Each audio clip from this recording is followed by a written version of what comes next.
Today, I'm going to share with you the training that we're going to talk about today is 29 tips. Yep, 29. So you got to stick around all the way to the end.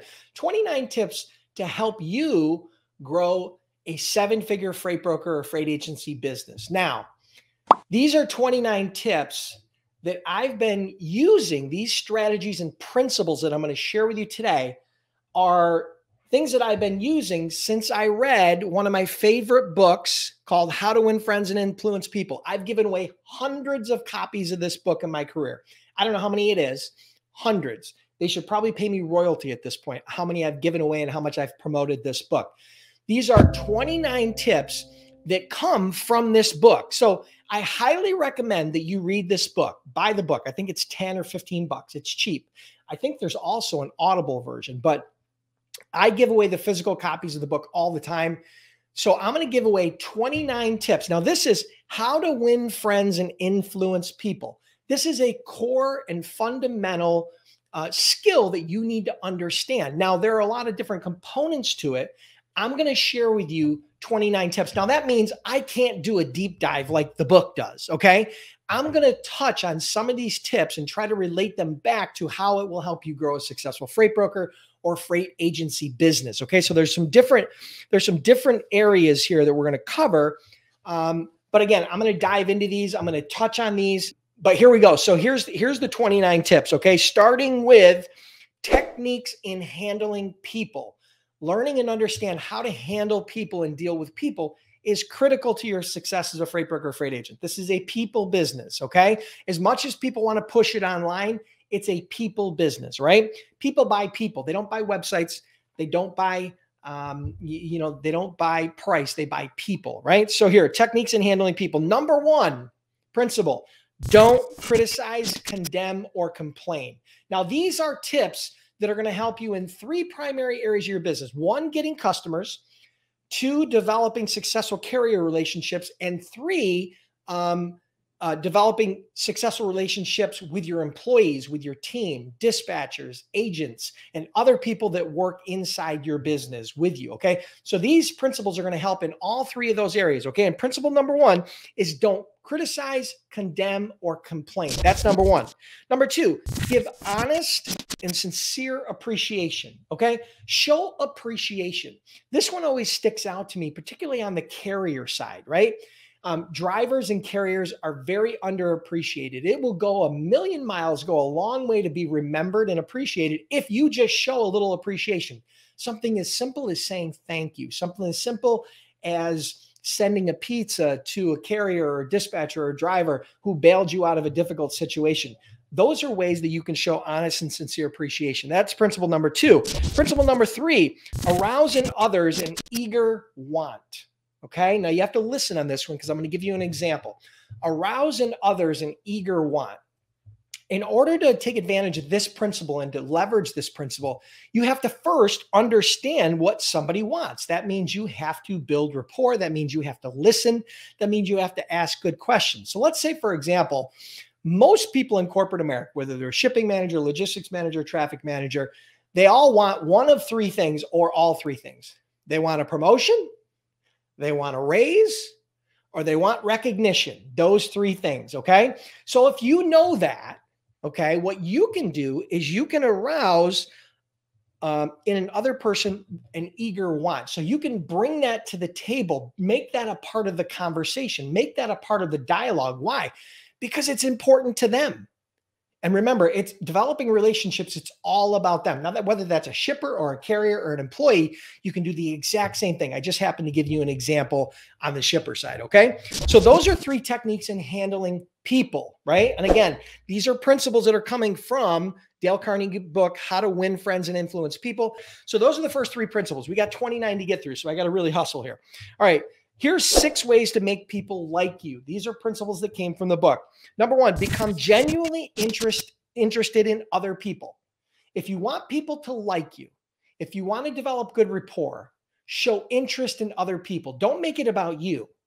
If you find yourself talking about you, you're making a huge mistake. Make it all about them. Okay, so that's principle number 4. Principle number 5, smile. Smile, guys. And whether you're face to face or you're doing it over the phone, it makes a difference. Okay. Trust me, it makes a difference. Smile. It changes your attitude. It changes your demeanor, changes your posture, right? You can't be miserable when you're smiling. You can't be negative when you're smiling. It's hard, right? So smile. That's principle number 5. Wait, we had 1, 2, 3, 4, 5. Principle number 6. Remember that a person's name is to that person the sweetest and most important sound in any language. Let me say that again. A person's name is the sweetest and most important sound in any language. Address people by their name. Get their names correct. Make sure you use their name frequently throughout your conversation, whether that be an email or you through LinkedIn or face-to-face or over the phone. Make sure you use their name. People love to hear their name, so use it as a part of the dialogue, okay? Next principle, be a good listener and encourage others to talk about themselves. Again, most people think that sales and developing rapport and relationships is about talking. It's not about talking. It's more about listening. To be honest with you, it's probably like a 70-30. 30% talking, 30% talking, 70% listening. So become a good listener and encourage people to talk about themselves, right? Because that's the favorite thing that people want to talk about is themselves, whether that be you or your prospects. The favorite thing to do is to talk about themselves. So let them talk about themselves and they will tell you the key. They will hand you the keys to the castle. Okay. I promise you. All right. Next principle is talk in terms of the other person's interests. Again, we talked about this in technique in handling people. You have to understand what matters to other people. If you want people to pay attention, if you want to get their attention, if you want to retain their attention, you have to talk about things that are important to them, okay? Speak in terms of the other person's interest. Now, that could be interest from a business perspective. That could be interest from a personal perspective, right? What's the most important thing in a person's life outside of work? Their family, usually, right? Their family, their husband, their wife, their kids, their mom, their dad, right? Beyond that, hobbies and interests, right? Things inside of work. Their financial well-being, the ability to get promoted, the relationships with their boss, getting a good review, work-life balance. Those are all things that, that are interesting to other people. So talk in terms of what other people's interests are, okay? The next principle, make the other person feel important and do it sincerely, right? All of this goes without saying, has to be genuine and with sincerity. Right? You can't make this stuff up, right? So make the other person feel important, right? Give them a compliment, right? Compliment people for their success, compliment them whenever you get the opportunity, right? Complimenting people and giving them a sincere compliment and making them feel important is an incredible way to build rapport and develop a relationship. Remember, these are ways to make people like you, right? So these are principles designed to help and cause people to like you, right? All right, so that's make the other person feel important and do it sincerely. All right, so this next list is win people to your way of thinking. So I'm going to share with you, I think there's 12 principles here in winning people to your way of thinking. Number 1, the only way to get the best of an argument is to avoid it. We've all heard this before, right? The only way to get the best of an argument, the only way to win an argument is to avoid it. Don't argue. Don't argue with your carriers. Don't argue with your employees, and definitely do not argue with your shippers, right? Arguing solves nothing. 0 problems. Nobody ever wins an argument, okay? The next one, show respect for the other person's opinion. Never say you're wrong, okay? And this comes up a lot in the freight brokerage and freight agency business when dealing with carriers and employees in particular, right? Let's think about a carrier situation, right? A carrier, for whatever reason, picks up or delivers a load late, and the broker gets on the phone and beats them over the head until they want them to submit and just say that they were wrong. Listen, people, even when they are wrong, don't want to say they're wrong. And there's really no benefit in getting them to say they're wrong. You don't win that argument, okay? So show respect for another person's opinion and never tell them they're wrong. Focus on a solution, okay? Especially in that situation. The next one, if you're wrong, admit it quickly and be empathetic, right? So if you're wrong, feel free to admit it and just get past it. Because here's the thing. If I were that carrier and you were a broker beating me up over picking up or delivering a load late, the best way to diffuse that situation when you're saying, why were you late? Why did you deliver that late? Just admit that you made a mistake, because at that point, they can't continue to beat you over the head. You admitted it, you acknowledged it, and now you can move on to a solution, okay? All right, the next one is begin in a friendly way. Now, this is pretty generic, but beginning in a friendly way, right? So when you're developing a relationship, what I take from this is focus on building a friend, not building a customer, right? So someone's going to need to like and trust you, right, before they're going to do business with you, right? So they have to like you first. People do business with people that they are most likely to be friends with, the things they have the most in common with. So remember, begin in a friendly way.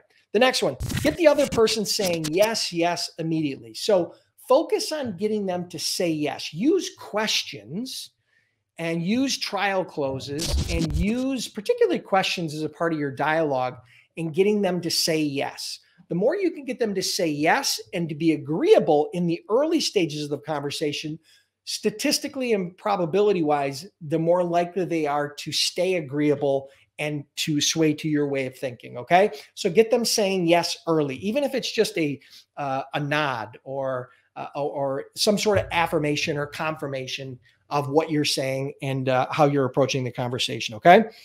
Next one is let the other person do a great deal of talking. Again, I said this to you before.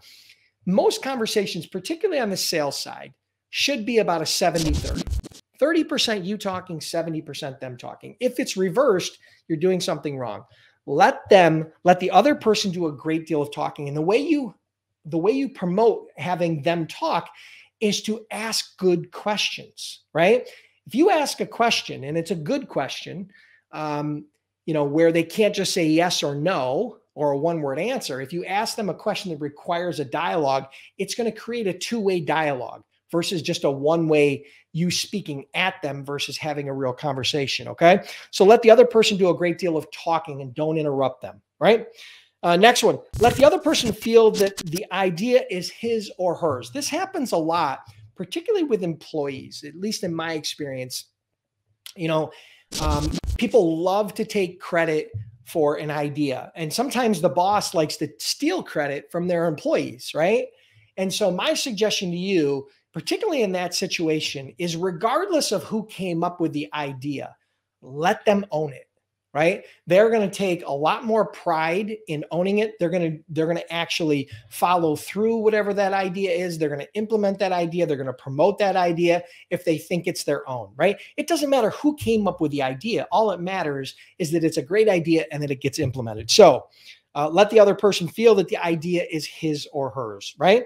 Next, try honestly to see things from the other person's point of view. All right, so I can't say this enough. You have to look through the lens of the other person. You have to think about everything you say and do in building relationships and having conversations and communicating through the eyes of the other person. When it's a cold call or you're just reaching out and building rapport, remember, you got to understand, most people think that you have an agenda, you have a hidden agenda, and that for some reason you're just trying to sell them, right? So you have to think about that in your communications. The most important way this is probably one of the most important tips I'm going to share with you in this, how to win people to your way of thinking, is to always think about it from their perspective. Think about it from their side. Put yourself in their shoes, right? And this goes with your spouse, with your kids, with your employees, with carriers you're working with shippers, with partners, with anybody. Right? So always look at it from their point of view. Okay. Next, be sympathetic with the other person's ideas and desires. Right? So be sympathetic with their ideas and desires. Again, if they have an idea, and it may not be the idea that you go with, it may not be the best idea, it may not even be an idea that you're going to implement it, then still be sympathetic to their situation. Give them a little bit of credit for that idea. And again, be sympathetic to their desires. What is it that they want? And when I say it's not as much sympathetic, I think, is empathetic. Acknowledge and understand that they have personal ideas and desires, and acknowledge them, right? And your job as a boss, right, is to help them accomplish those ideas. And as a shipper, even as a shipper, if you're a freight broker dealing with a shipper, if you know that they want to get a raise, your job is to help them do that. Right. And that's a great way to build a partnership. That's a great way to build a relationship because they know what they need to do in order to get a raise. And if you can help them do that, you become the hero. Right. So that's a perfect example. All right. Next, appeal to the nobler motives. Right. Appeal to the nobler motives. So nobler motives, obviously, things like honesty, sincerity, right? Those are nobler motives. And there are tons of nobler motives. So appeal to those, and those always have a way of helping to sway people to your way of thinking, right?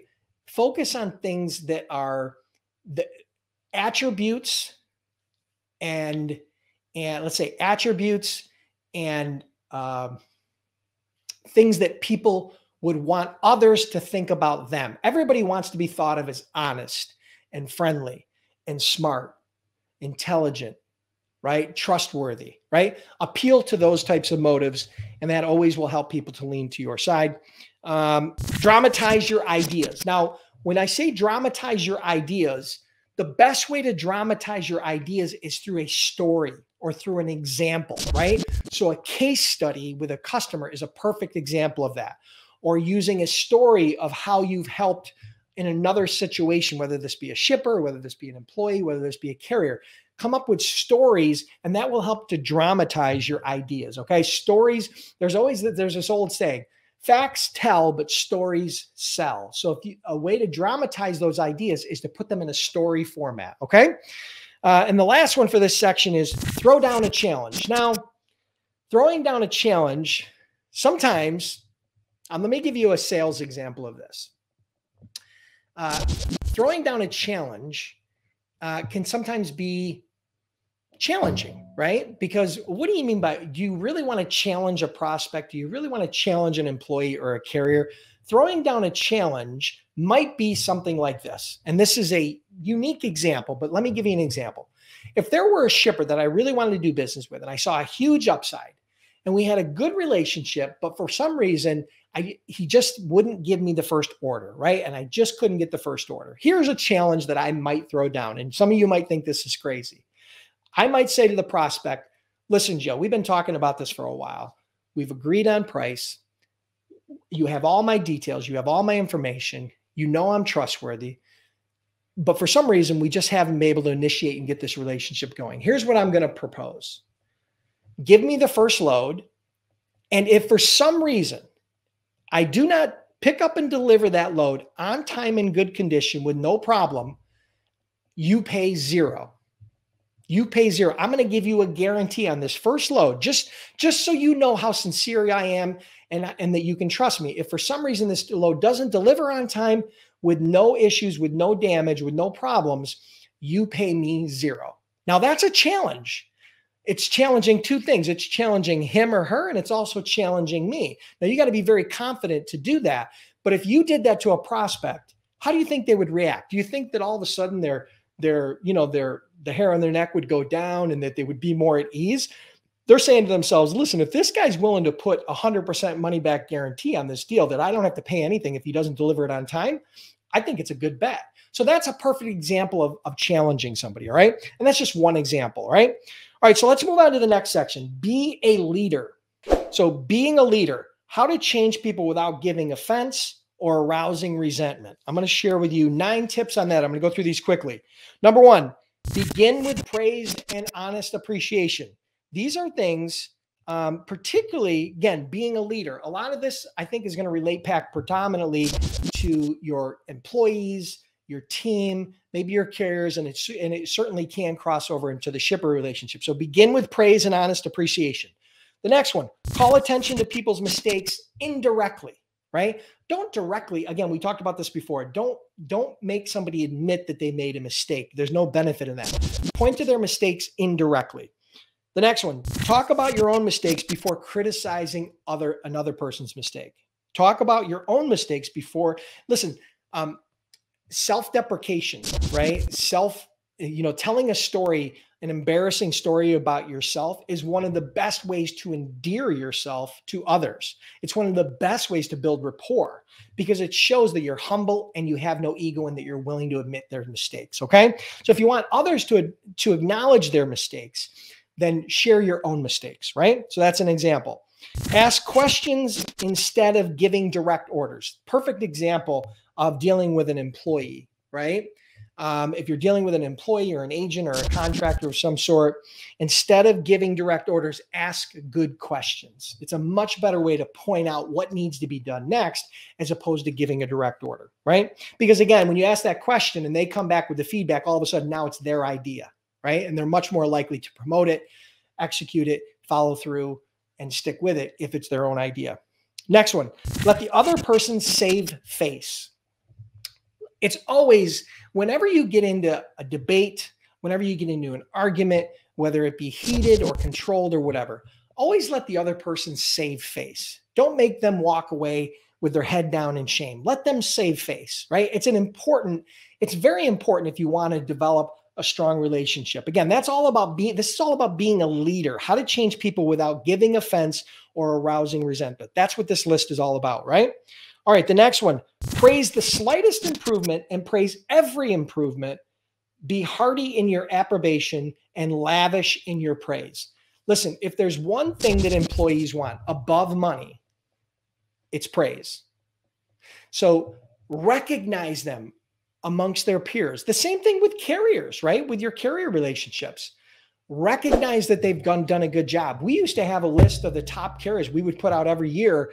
Our VIP carriers would put out a list on it. And beyond that, we would, on a regular basis, we would have those conversations, right? We would recognize when they've done a great job. And we do that with everybody, but particularly with our employees and our carrier relationships. So again, praise the slightest improvement and praise every improvement, right? Next, give the other person a fine reputation to live up to. Speak highly of them to others, right? When you have an employee, say he's a dispatcher, he or she is a dispatcher, and you have a new person that's hired on and you're trying to train them, tell a story or give praise to the other person when you're training them or hiring them, letting them know that that's what they aspire to, because it wins on both sides. Okay. All right. And that was give the other person a fine reputation to live up to. The next one, use encouragement, right? Make the fault seem easy to correct. Again, we've talked about this a little bit, so I'm not going to dive into it a whole lot, but use encouragement, make the fault seem easy to correct. If a mistake was made, encourage them to fix it as opposed to focusing on blame, right? And the next one, make the other person happy about doing the things you suggest. Make the other person happy about doing the things that you suggest. So again, this really comes down, again, this is all about leadership. This is all about winning people to your way of thinking. So I just gave you, I think, 29 or 30 tips on how to do that. But there's two more things I want to share with you that are big takeaways from the book, okay? And lean in on this, because this is going to summarize a lot of what I've just talked about.